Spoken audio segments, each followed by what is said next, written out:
नमस्कार, आपण पाहताय कोकण वार्ता न्यूज. कोकण वार्ता न्यूज मध्ये आपलं सर्वांचं स्वागत. पाहुयात बातमी सविस्तरपणे. महाडच्या ऐतिहासिक क्रांतीभूमीवर महाराष्ट्र शासनाच्या अनुसूचित जातीच्या उपवर्गीकरणाच्या निर्णयाविरोधात रिपब्लिकन पार्टी ऑफ इंडिया, बौद्ध जन पंचायत समिती महाड, भारतीय बौद्ध महासभा, बामसेफसह विविध सामाजिक धार्मिक संघटना, विद्यार्थी आणि महिला वर्गाच्या वतीने तीव्र आंदोलन करण्यात आले. आरक्षण हा अनेक पिढ्यांच्या संघर्षातून मिळालेला घटनात्मक अधिकार असून उपवर्गीकरणाच्या माध्यमातून अनुसूचित जातींमध्ये फूट पाडण्याचा सरकारचा प्रयत्न असल्याचा आरोप आंदोलनकर्त्यांनी केला. महाडच्या क्रांतीभूमीतून सरकारच्या निर्णयाचा जाहीर निषेध करत हा निर्णय तातडीने मागे घ्यावा, अन्यथा राज्यभर तीव्र आंदोलन छेडण्याचा इशारा देण्यात आलाय. रिपोर्ट कोकण वार्ता न्यूज, रायगड.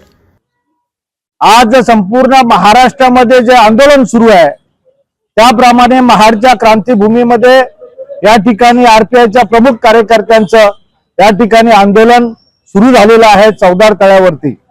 या आंदोलनामध्ये नुसता रिपब्लिकन पक्ष एकटा नसून महाडच्या ऐतिहासिक क्रांतीभूमीतल्या ज्या ज्या सामाजिक धार्मिक संघटना आहेत त्याच्यामध्ये बौद्ध महासभा आहे, त्याच्यामध्ये बौद्ध जन पंचायत समिती आहे, त्याच्यानंतर बामसेफ संघटना आहे, त्याच्यानंतर महामानव डॉक्टर बाबासाहेब आंबेडकर कॉलेजच्या वेगवेगळ्या विद्यार्थी संघटना या ठिकाणी सहभागी झालेल्या आहेत आणि महिला आघाडी देखील या ठिकाणी सामाजिक कार्यकर्ते सहभागी झालेले आहेत.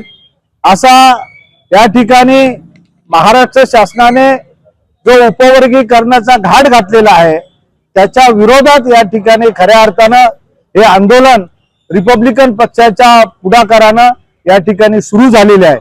ताज्या बातम्या आणि नवनवीन घडामोडी पाहण्यासाठी आजच आमच्या कोकण वार्ता न्यूज चॅनलला लाईक करा, सबस्क्राईब करा आणि बेल आयकॉन प्रेस करा आणि पाहत रहा कोकण वार्ता न्यूज.